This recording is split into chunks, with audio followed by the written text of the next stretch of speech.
Hey guys, welcome to Eclipse Education. तो बिहार जीविका मार्गदर्शक series में आपका स्वागत है। और आज की सीरीज में हम लोग करेंगे प्रैक्टिस सेट 4। तो ये डेली शाम 6 बजे अपलोड हो जाता है। आप लोग इसके जरिए जुड़ सकते हैं और लाइव चैट में आंसर देने की कोशिश करिएगा। उससे आपको अपनी तैयारी और लेवल पता चल जाएगा कि आपसे क्वेश्चन सॉल्व हो रहे हैं या नहीं हो रहे हैं। अगर नहीं हो रहे हैं तो आपको क्या करने की जरूरत है। तो चलिए सेशन को स्टार्ट करते हैं। मेरा नाम है अभिषेक, इक्लिप्स एजुकेशन में आपका स्वागत है। सबसे पहले हम लोग देखेंगे सब्जेक्ट नॉलेज से रिलेटेड कुछ क्वेश्चंस। तो सबसे पहला क्वेश्चन है सब्जेक्ट नॉलेज में, यदि किसी ग्राम संगठन यानी कि विलेज ऑर्गेनाइजेशन में पारदर्शिता कमजोर है तो कौन सा जोखिम सबसे अधिक होगा। यहाँ क्वेश्चन में क्या बोल रहा है कि किसी विलेज ऑर्गेनाइजेशन में पारदर्शिता यानी ट्रांसपेरेंसी उसमें नहीं है या फिर बहुत कमजोर है, तो सबसे ज्यादा जोखिम क्या दिखेगा हमें उस विलेज ऑर्गेनाइजेशन में या फिर कोई भी कम्युनिटी बेस्ड ऑर्गेनाइजेशन में। तो इसका राइट आंसर होगा हमें वहां क्या दिखेगा, धन का दुरुपयोग या कुप्रबंधन, जिसको मिसमैनेजमेंट ऑफ फंड्स बोलते हैं। तो इसमें क्या होगा, पारदर्शिता ना होने पर वित्तीय दुरुपयोग होगा, भ्रष्टाचार होगा और अविश्वास फैलेगा, जिससे एसएसजी हो गया, वीओ हो गया, उसकी पूरी संरचना कमजोर हो जाएगी। अब बाकी ऑप्शंस देख लेते हैं कि वह क्यों नहीं होगा। तो सबसे पहला है वुमेन विल लीव एसएसजी, यानी महिलाएं एसएसजी छोड़ देंगी। जहां पे फंड्स का मिसमैनेजमेंट हो रहा है वहां महिलाएं क्यों छोड़ेंगे, वो देखेंगे कि भैया किसी तरीके का कोई रिकॉर्ड नहीं मेंटेन हो रहा है, कोई पूछने वाला नहीं है, तो वो क्यों उस चीज को छोड़ेंगे। तो उसमें वो बनी रहेंगे कि भैया अगली बार पैसे आएगा तो हम लोग भी इसका इस्तेमाल करेंगे, और मिल बांट के जहां पे भी मिसमैनेजमेंट होता है कोई एक इंसान उसमें इन्वॉल्व नहीं होता है बल्कि कई सारे मिलके, तो ये केस तो कभी नहीं होगा। दूसरा क्या है, bank will stop lending to all SSG, bank सभी एसएसजी को ऋण देना बंद कर देंगे। तो ऐसा नहीं कि सिर्फ सभी एसएसजी को ऋण देना बंद कर देंगे, वो जिसमें भी करप्शन इन्वॉल्व है उसका ये ऋण जो है वो जल्दी पास नहीं होगा। Government will dissolve NRLM, NRLM को सरकार कभी नहीं भंग कर सकती, ये सरकार ने बनाया ही है कि इसको किसी तरीके से हमें इसको लेके चलना है, इसमें सारा मैनेजमेंट वगैरह फैसिलिटी प्रोवाइड करना है, टाइम टू टाइम इसको अपडेट करते रहना है। अब अगला क्वेश्चन देखते हैं, क्वेश्चन नंबर 2, डे एनआरएलएम के उस सिद्धांत को कौन सा दृष्टिकोण सबसे अच्छे से दर्शाता है जो कि गरीब परिवारों में गरीबी से उबरने की अंतर्निहित क्षमता होती है। मतलब कि ये पूछा जा रहा है कि ऐसा एनआरएलएम का कौन सा प्रिंसिपल है जिसमें ये हमें झलकता है कि जो गरीब परिवार हैं उनकी खुद की कैपेसिटी होती है गरीबी से बाहर निकलने के लिए। तो इसका राइट आंसर होगा ऑप्शन सी, यानी कि सहभागिता व क्षमता निर्माण दृष्टिकोण। तो मैंने आपको डे एनआरएलएम के वीडियो में बहुत अच्छे से समझाया कि सहभागिता किस तरीके से एसएसजी में लोग करते हैं। मतलब इनको फोर्स नहीं किया जाता, इनको इस तरीके का फैसिलिटी और ये प्रोवाइड किया जाता है कि लोग उसमें खुद ब खुद जुड़ते हैं, पार्टिसिपेट वो अपने दम पे करते हैं और किसी तरीके का उनके ऊपर कोई प्रेशर नहीं रहता। तो जब वो खुद ही पार्टिसिपेट करके अपना डेवलपमेंट करवाना चाहते हैं तो जाहिर सा बात है उनका कैपेसिटी निर्माण दृष्टिकोण ये सब जो होगा कि हाँ हमें पार्टिसिपेट करना, ताकि हम लोग जो हमारे अंदर क्षमता है उस क्षमता को हम लोग बढ़ाएं, नए नए तरीके का चीज सीखें। तो ये सब चीज उनमें खुद रहता है। क्वेश्चन नंबर 3 हम लोग देखते हैं, एनआरएलएम महिला नेतृत्व वाले एसएसजी पर ही क्यों केंद्रित है। तो क्वेश्चन बेसिकली पूछ रहा है आसान भाषा में कि एनआरएलएम जो है वो मेनली फोकस करता है महिलाओं के डेवलपमेंट के लिए। गरीब को तो डेवलप करता ही है, खास करके ये महिलाओं को। तो यह पूछ रहा है कि वह महिलाओं को ही क्यों टारगेट करता है। तो इसका राइट आंसर होगा ऑप्शन डी, महिलाएं जो हैं परिवार स्तर पर सशक्तिकरण सुनिश्चित करती हैं। देखिए महिला अगर स्ट्रांग हो जाएंगी उस घर की तो परिवार का भी उसका स्थिति ठीक हो जाएगा, लेकिन अगर महिला अगर वीक है तो बहुत ज्यादा स्थिति ठीक नहीं होगी। सिर्फ मेल मेंबर अगर कमा रहे हैं, वो गरीब हैं तो मेल मेंबर कितना कमाएंगे, बहुत ही कम कमा पाएंगे। तो उससे क्या है कि पार्टिसिपेशन बढ़ जाता है, महिलाएं भी कमाना शुरू कर देती हैं, किसी तरीके का रोजगार वो करना शुरू कर देती हैं, तो परिवार की जो स्थिति है वह सशक्त हो जाती है और बेहतर हो जाती है। इसीलिए एनआरएलएम का यह उद्देश्य है, हमें गरीबों को तो उत्थान करना है लेकिन साथ में उसमें हमें फोकस करना है कि महिलाओं को ज्यादा हमें इस चीज का फायदा पहुंचाना है। अब चलिए अगला क्वेश्चन देखते हैं, क्वेश्चन नंबर 4, ब्लॉक परियोजना क्रियान्वयन इकाई जिसको हम लोग बोलते हैं ब्लॉक प्रोजेक्ट इंप्लीमेंटेशन यूनिट की प्राथमिक भूमिका क्या है। तो ये दीनदयाल अंत्योदय योजना के तहत जो वीडियो मैंने लाया था उसमें मैंने बहुत अच्छे से समझाया हर लेवल के इंस्टीट्यूशन को, जैसे कि नेशनल लेवल का एक एनएमएमयू होता है, स्टेट लेवल का एसएसएमयू होता है, ब्लॉक डिस्ट्रिक्ट लेवल का अलग होता है और ब्लॉक लेवल का अलग होता है। तो ये ब्लॉक स्तर की एक यूनिट है, इसकी प्राथमिक भूमिका क्या होती है। तो इसका राइट आंसर होगा ऑप्शन सी, ये एनआरएलएम गतिविधियों को ब्लॉक व ग्राम पंचायत स्तर पर लागू करता है। जैसे कि जो भी स्कीम्स आती है ऊपर से, नेशनल लेवल से आएगी स्टेट के पास, स्टेट से जाएगी आपका डिस्ट्रिक्ट के पास और डिस्ट्रिक्ट से फाइनली ये ब्लॉक के पास पहुंचती है। तो ब्लॉक लेवल क्या करती है, इसको जमीनी स्तर पे यानी कि गांव के लोगों में ही यह वितरित करती है, वितरित नहीं उसको लागू करती है। अब चलिए अगला क्वेश्चन है, क्वेश्चन नंबर 5, निम्नलिखित में से कौन सा एनआरएलएम के अंतर्गत सामुदायिक आधारित संगठन यानी कि कम्युनिटी बेस्ड ऑर्गेनाइजेशन नहीं है? तो ये भी मैंने लेक्चर 2 में बहुत अच्छे से समझाया, यानी कि दीनदयाल अंत्योदय योजना का जो वीडियो था उसमें बहुत अच्छे तरीके से समझाया कि कौन कौन से इंस्टीट्यूशन होते हैं। तो यहाँ क्वेश्चन में पूछा जा रहा है कि कम्युनिटी बेस्ड ऑर्गेनाइजेशन में इन चारों में से कौन सा कंपोनेंट नहीं है? तो इसका राइट आंसर होगा ऑप्शन डी, जिला परिषद। जिला परिषद इसका कोई अंग नहीं है, बल्कि इसमें कौन कौन से हैं कम्युनिटी बेस्ड ऑर्गेनाइजेशन में? Self help groups, village organisation और क्लस्टर लेवल फेडरेशन। उसके बाद फिर आपका ब्लॉक प्रोजेक्ट इंप्लीमेंटेशन यूनिट होता है, उससे ऊपर आता है डिस्ट्रिक्ट मिशन मैनेजमेंट यूनिट, फिर स्टेट और नेशनल। इस तरीके से यह इंस्टीट्यूशन बटे हुए हैं। अब अगला क्वेश्चन देखते हैं, क्वेश्चन नंबर 6। यदि किसी क्लस्टर स्तरीय महासंघ यानी क्लस्टर लेवल फेडरेशन की स्थिति कमजोर हो तो उस क्लस्टर के एसएसजी को कौन सी व्यवहारिक कठिनाई का सामना करना पड़ता है? देखिए क्वेश्चन यहाँ समझिए कि अगर सीएलएफ में स्थिति कमजोर है, मतलब कि वहां की जो स्थिति है वह ठीक नहीं है, चीजें ठीक तरीके से मैनेज नहीं हो रहे हैं, उस केस में एसएसजी को कौन सा कठिनाई झेलना पड़ेगा? तो ऑप्शंस के अकॉर्डिंग हमें बताना है। ऑप्शंस के अकॉर्डिंग इसका राइट आंसर होगा ऑप्शन बी, सामूहिक ऋण व सौदेबाजी में कठिनाई होगी। देखिए क्लस्टर लेवल फेडरेशन जो है कम्युनिटी बेस्ड ऑर्गेनाइजेशन का सबसे हायर लेवल का इंस्टीट्यूशन है, यानी कि संस्था है। ये क्या करती है? सामूहिक आवाज बनती है और सौदेबाजी में भी ये मदद करती है, क्योंकि सीएलएफ में बहुत सारे वीओ आते हैं और बहुत सारे वीओ में बहुत सारे एसएसजी आते हैं। तो सोचिए कि यहाँ पे कितने लोगों की संख्या है, अगर यहाँ पे मिसमैनेजमेंट होगा तो उनको सामूहिक ऋण नहीं मिल पाएगा और सौदेबाजी में भी काफी कठिनाई रहेगी। कोई किसी की बात को मानता ही नहीं है, वहां पे ठीक तरीके से चीजें नहीं हो पा रही हैं, तो ये सब सामना उनको करना पड़ेगा एक एसएसजी को। अब अगला क्वेश्चन देखते हैं, क्वेश्चन नंबर 7। एनआरएलएम के अंतर्गत वित्तीय समावेशन के बारे में कौन सा कथन सही है? तो हमें बताना है कि एनआरएलएम का जो एक कंपोनेंट था वित्तीय समावेशन, उसका एक उद्देश्य है वित्तीय समावेशन करना, तो उसके बारे में कौन सा कथन सही है? इसका राइट आंसर होगा ऑप्शन बी। यह क्या करती है? एसएसजी के लिए ऋण यानी कि लोन का इंतजाम करवाती है, बैंक खाता ओपन करवाती है ताकि वह सेविंग्स कर सके, और बीमा सुनिश्चित करवाती है ये। आइए अगला क्वेश्चन देखते हैं, क्वेश्चन नंबर 8। एनआरएलएम के अंतर्गत आजीविका संवर्धन में शामिल नहीं है, मतलब कि इन ऑप्शन में से आजीविका संवर्धन में वो चीज शामिल नहीं है एनआरएलएम के अंतर्गत। तो इसका राइट आंसर होगा ऑप्शन डी, मतलब कि जीविका संवर्धन के लिए एसएसजी सदस्यों को स्थायी सरकारी नौकरी नहीं दिया जाता। तो एनआरएलएम के अंतर्गत किसी भी एसएसजी सदस्य को सरकारी नौकरी नहीं दिया जाता, बल्कि क्या किया जाता है, किस तरीके से उनका आजीविका संवर्धन किया जाता है? तो ग्रामीण युवाओं का कौशल विकास व प्लेसमेंट करवाया जाता है, कृषि व गैर कृषि गतिविधियों को बढ़ावा दिया जाता है, और उत्पादक समूह यानी कि प्रोड्यूसर ग्रुप्स, जो लोग उत्पादन करते हैं उनके समूह को बोला जाता है प्रोड्यूसर ग्रुप्स, और उद्यम यानी कि छोटे मोटे जो एंटरप्राइज हमें गांव में देखने को मिलते हैं उनको डेवलप किया जाता है, ना कि किसी एसएसजी सदस्य को सरकारी नौकरी प्रदान कर दिया जाता है। अब आइए अगला क्वेश्चन देखते हैं, क्वेश्चन नंबर 9। एनआरएलएम का अभिसरण घटक यानी कि कन्वर्जेंस कंपोनेंट व्यवहारिक रूप से क्या दर्शाता है? तो ये कन्वर्जेंस के बारे में मैंने बहुत अच्छे से समझाया है वीडियो में भी, दीनदयाल अंत्योदय योजना के वीडियो में, और जो प्रैक्टिस सेट चल रहा है उसमें भी कन्वर्जेंस का मतलब मैंने आप लोगों को स्पष्ट किया था। यहाँ पूछ रहा है कि उसका व्यवहारिक रूप क्या दर्शाता है, तो इसका राइट आंसर है ऑप्शन बी। ये क्या करता है? एसएसजी को सरकारी योजनाओं व सेवाओं से जोड़ता है। तो एसएसजी के अंतर्गत जो भी महिलाएं हैं उनको जो भी गवर्नमेंट स्कीम्स हैं और जो भी सर्विसेज दिए जा रहे हैं उसके तहत उनको जोड़ा जाता है। जैसे कि एक एसएसजी को हो सकता है प्रधानमंत्री आवास योजना के तहत जोड़ा जाए, मनरेगा के तहत जोड़ा जाए, या फिर आपका कोई और भी स्कीम हो गया पीएम कुसुम योजना, उसके अंतर्गत जोड़ा जाए। तो जितने भी गवर्नमेंट स्कीम्स हैं उन सभी को इस एसएसजी के तहत जोड़ा जाता है। चलिए अगला क्वेश्चन देखते हैं सब्जेक्ट नॉलेज का, जो कि लास्ट क्वेश्चन है। निम्नलिखित में से कौन सा अभ्यास एनआरएलएम के पारदर्शिता को सबसे अच्छे तरीके से दर्शाता है? तो ये रिफ्लेक्ट करता है कि ट्रांसपेरेंसी एनआरएलएम में मेंटेन्ड है। इसका राइट आंसर होगा ऑप्शन ए।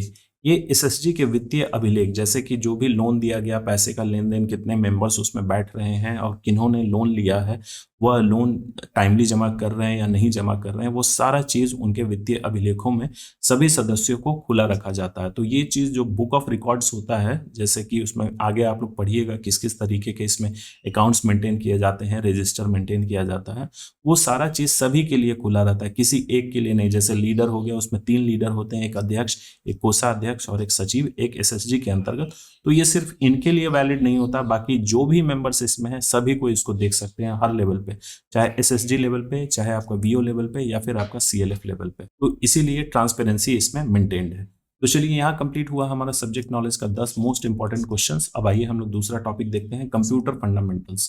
तो कंप्यूटर फंडामेंटल्स में भी 10 इंपॉर्टेंट क्वेश्चंस हम लोग देखेंगे। अगर आप लोगों को सेशन में मजा आ रहा है तो लाइक कीजिए और अपने दोस्तों के साथ शेयर करना ना भूलें। और हाँ, आप लोग आंसर्स चैट बॉक्स में देने की कोशिश करिए क्योंकि उससे आप ही को फायदा होगा।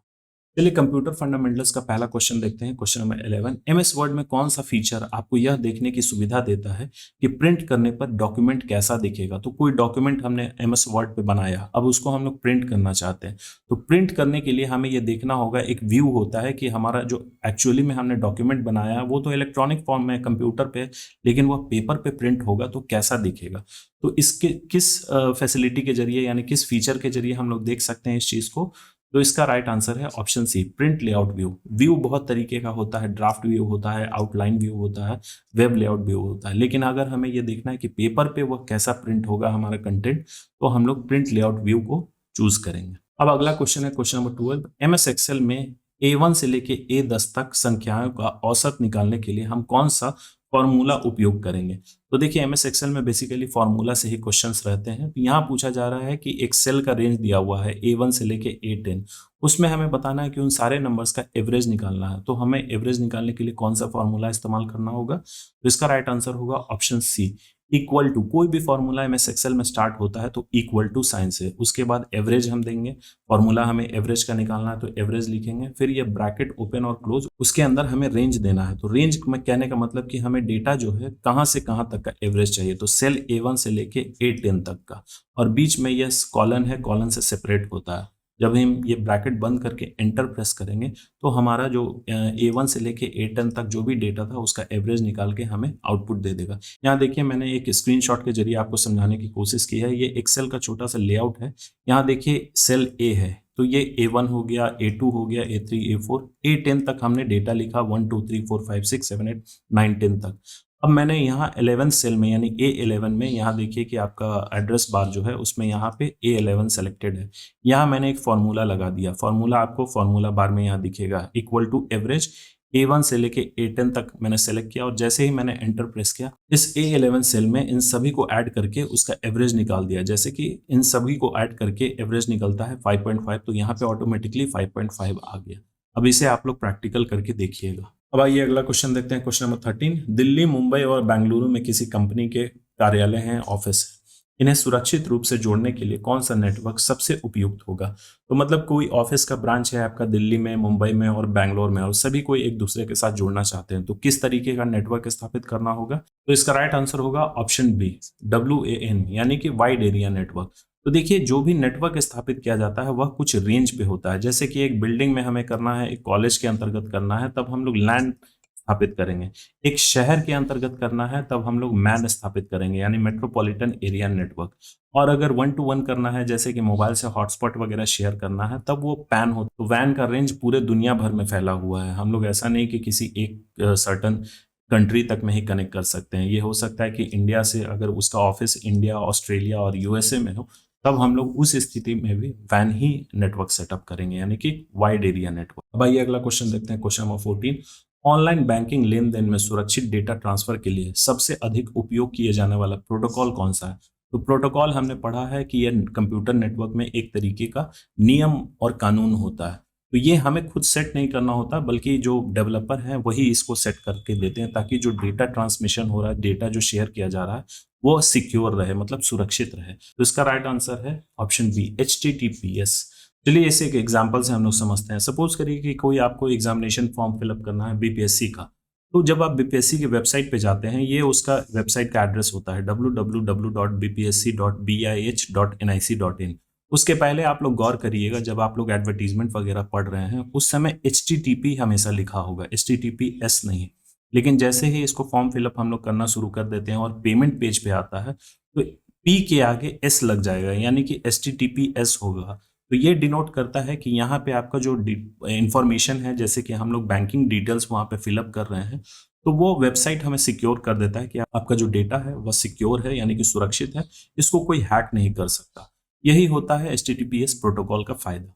अब चलिए अगला क्वेश्चन देखते हैं। Question number 15। क्वेश्चन नंबर 15 में पूछा जा रहा है कि कौन सा वाईफाई फ्रीक्वेंसी बैंड कम भीड़ भाड़ वाला होता है और उच्च गति प्रदान करता है। मतलब कि यह फ्रीक्वेंसी बैंड के बारे में पूछा जा रहा है कि उस पे भीड़ बहुत कम होता है और बहुत ही ज़्यादा हाई स्पीड इंटरनेट प्रोवाइड करता है, खास करके ये आपका वाईफाई, उसी में बैंड हमें सेलेक्ट करना होता है। तो इसका राइट आंसर होगा ऑप्शन बी 5 गीगाहर्ट्ज। देखिए 5 गीगाहर्ट्ज बहुत ही तेज स्पीड वाला होता है और इसमें बहुत ही कम भीड़ भाड़ होता है। बाकी ये जो 2.4 गीगाहर्ट्ज है, ये इसका रेंज बहुत लंबा होता है, लेकिन इस पे बहुत ज्यादा भीड़ भाड़ होता है, बहुत सारे लोग इस पे जुड़े हुए होते हैं।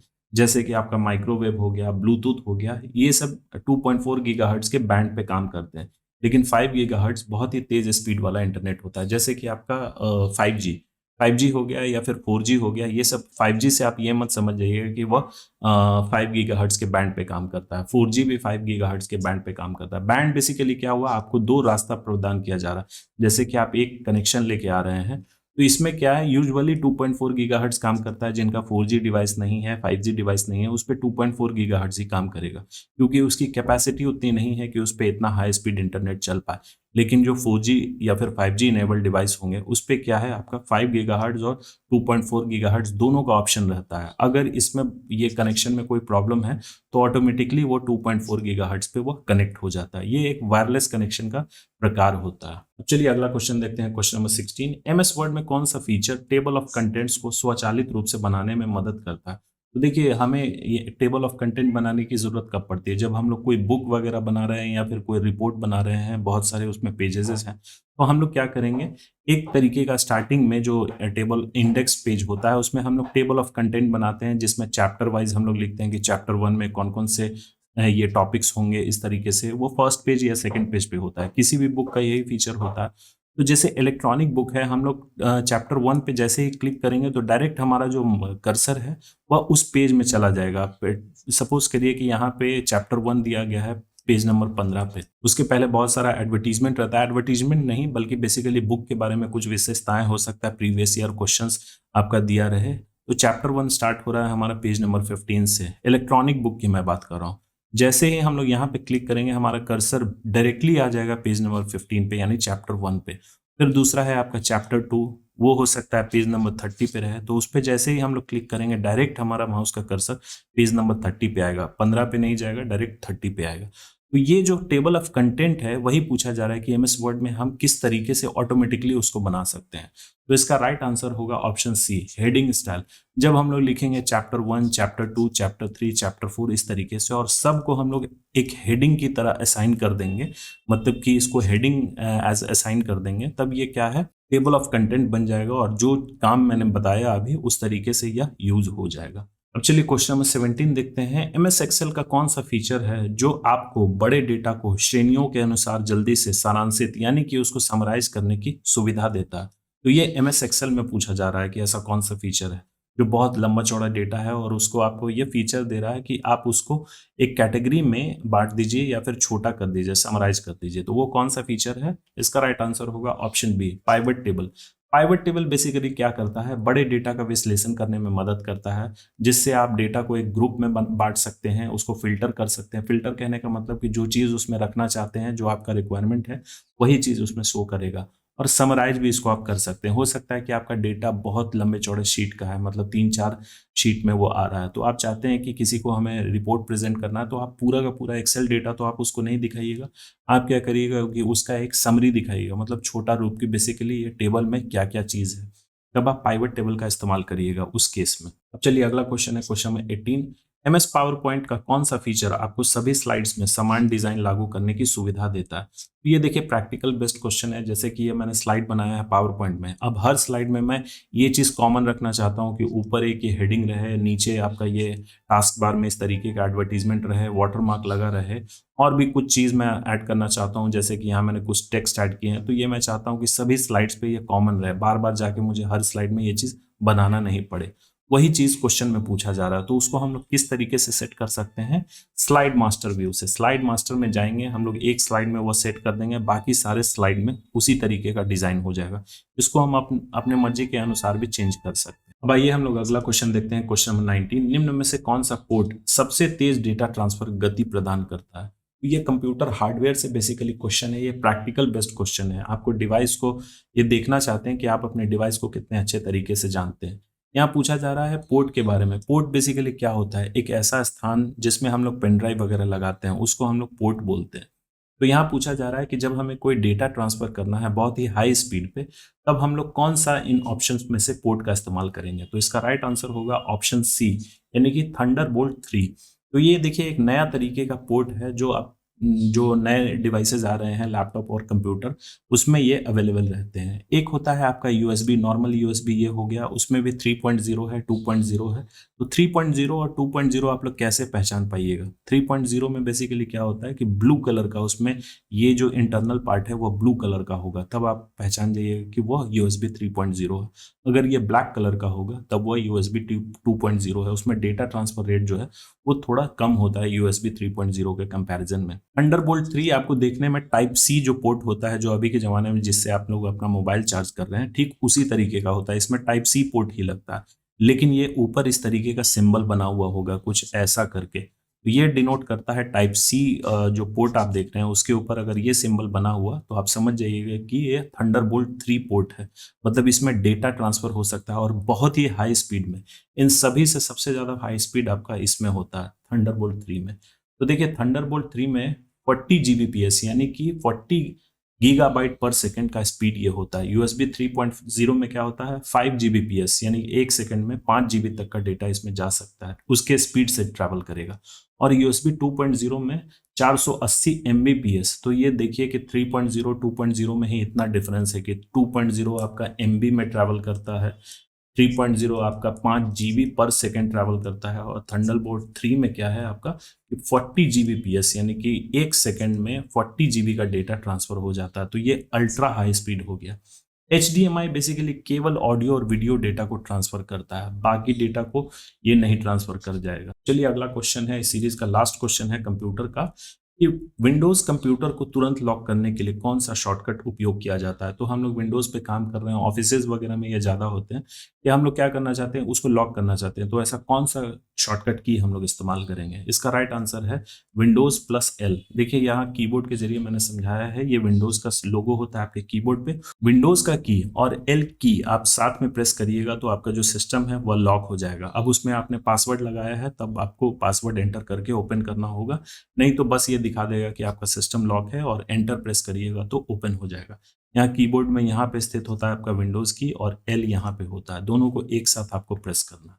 चलिए यहाँ कंप्लीट हुआ हमारा कंप्यूटर का 20 मोस्ट इंपॉर्टेंट क्वेश्चंस। आज यहीं तक रखते हैं, बाकी कल के सीरीज में बचे हुए पोर्शन जो है वो लाऊंगा, उसको कंप्लीट करूंगा। तो thank you for watching, please subscribe share और लाइक करना ना भूलें।